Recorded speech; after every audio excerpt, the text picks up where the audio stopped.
بسم اللہ والصلاۃ والسلام علی رسول اللہ۔ حضرت سامعین، آج کی ویڈیو میں بسم اللہ الرحمن الرحیم کی برکات آپ کے سامنے پیش کروں گا کہ بسم اللہ الرحمن الرحیم کی کتنی زیادہ برکات ہیں۔ پہلی بات تو یہ کہ اللہ کے نبی صلی اللہ علیہ وآلہ وسلم نے ارشاد فرمایا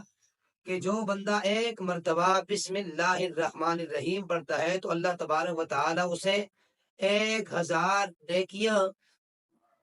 اور 1000 اس کے گناہ معاف فرماتا ہے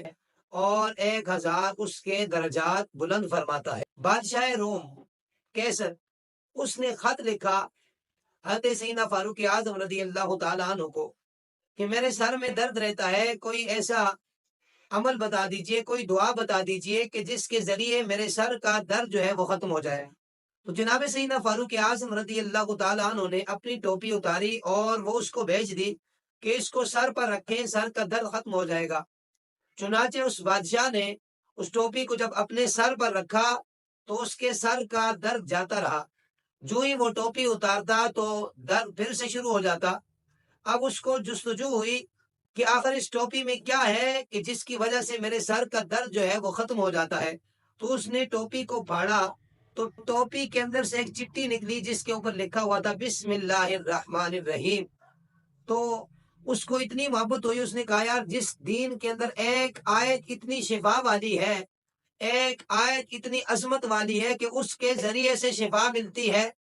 تو وہ سارے کا سارا دین، وہ دین اسلام خود کتنا معذب ہوگا، خود کتنی عظمت والا ہوگا، خود کتنی عزت والا ہوگا۔ تو بس اس کے دل میں یہ بات گھر کر گئی اور اس نے کلمہ پڑھ کے وہ مسلمان ہو گیا۔ صرف اور صرف بسم اللہ کی برکت کی وجہ سے اللہ تعالیٰ نے اس کو دین اسلام کی دولت عطا فرما دی۔ اور امام رازی علیہ رحمہ تفسیر کبیر کے اندر ایک بات نقل کرتے ہیں کہ جناب حضرت عیسیٰ علیہ السلام کا گزر ہوتا ہے قبر سے، وہاں انہوں نے دیکھا کہ قبر والے کو عذاب ہو رہا ہے۔ اب کچھ عرصے کے بعد پھر آپ وہاں سے گزرے تو پھر دیکھا کہ وہ قبر والا اب عذاب کے اندر نہیں ہے، بلکہ اس کی قبر میں اب فرشتے، رحمت کے فرشتے اترے ہوئے ہیں، اب وہ جنت کے اندر ٹہل رہا ہے۔ تو رب کی بارگاہ میں عرض کی ہے مالک کائنات یہ کیا ماجرا ہے، اے مالک کائنات یہ کیا ماجرا ہے؟ تو رب کائنات نے بذریعہ وحی فرمایا کہ اے میرے پیارے، وجہ یہ ہے کہ یہ بندہ گنہگار تھا، یہ خطاکار تھا، اس وجہ سے اس کو عذاب ہو رہا تھا، لیکن جب یہ مرا، جب اس کا وصال ہوا تو اس کی بیوی کے پیٹ کے اندر اس کا بچہ تھا، اور وہ بچہ جب پیدا ہوا اور اس نے جا کر پڑھا بسم اللہ الرحمن الرحیم، جب اس نے بسم اللہ الرحمن الرحیم پڑھا تو میری رحمت کو یہ گوارا نہ ہوا